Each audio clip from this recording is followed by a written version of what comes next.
আসসালামু আলাইকুম। আশা করি আপনারা সকলেই ভালো আছেন। তো অনেক ক্ষেত্রেই আপনাদের যে কোনো পিকচার ডিজাইন বা যে কোনো থাম্বনেল ডিজাইন করার জন্য ব্যাকগ্রাউন্ড কিন্তু রিমুভ ইমেজ লাগে। সো এই ব্যাকগ্রাউন্ড রিমুভটা আপনারা কীভাবে করতে পারেন।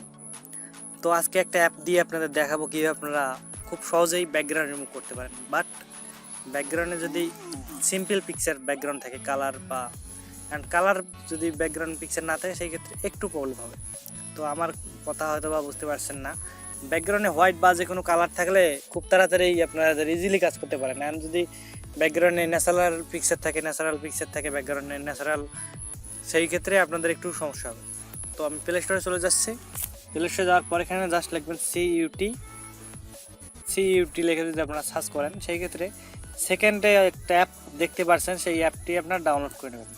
ডাউনলোড করা হয়ে গেলে জাস্ট ওপেনে ক্লিক করবেন। ওপেনে ক্লিক করার পর এখানে অনেক ধরনের অপশন রয়েছে, দেখতে পাচ্ছেন। এখানে কিন্তু বিভিন্ন ধরনের অপশন রয়েছে, এডিট অপশন রয়েছে। জাস্ট এখানে কাটের অপশনটাতে ক্লিক দিবেন। ক্লিক দেওয়ার সঙ্গে সঙ্গে আপনাদের ইন্টারফেস চলে আসবে এরকম। আর এখান থেকে আপনার যেই ইমেজটি আপনাদের এডিট করতে চান, সো আমি প্রথমে একটা হোয়াইট ব্যাকগ্রাউন্ড দিয়ে দেখাবো আর একটা আমার স্টিল ন্যাচারাল ব্যাকগ্রাউন্ড দিয়ে দেখাবো।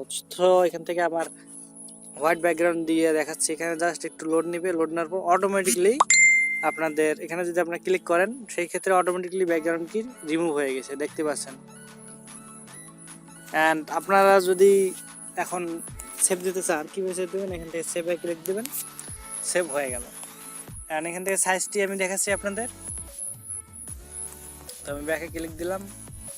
অ্যান্ড এখান থেকে সাইজটি আপনারা দেখুন কত সাইজ হয়েছে, 123, বাট চলে।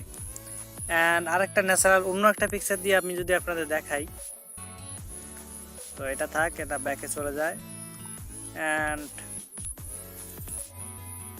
অ্যালবাম,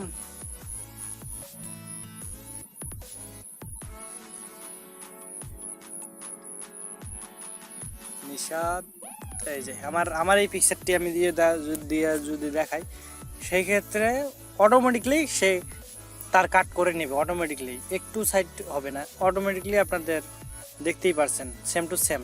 তো আমি এখান থেকে যদি সেভ দেই, সেভ দেওয়ার পর দেখি এটা কত এমবি হয়। অ্যান্ড এটা কত এমবি হয়, এটা 369 এমবি। তো দেখতেই পারছেন ভিউয়ার্স। তো আশা করি আপনারা বুঝতে পারছেন কীভাবে আপনাদের ব্যাকগ্রাউন্ড রিমুভ করতে হয় খুব সহজেই স্টিল। অ্যান্ড পরবর্তীতে অন্য কোনো ভিডিও নিয়ে আপনাদের সামনে চলে আসবো। তো আজ এই পর্যন্তই। যদি ভালো লেগে থাকে ভিডিও, অবশ্যই লাইক, কমেন্ট, শেয়ার, সাথে চ্যানেলটি আমাদের সাবস্ক্রাইব করে আমাদের চ্যানেলের সঙ্গে থাকুন। ধন্যবাদ সবাইকে ভিডিওটি কষ্ট করে সম্পূর্ণ দেখার জন্য।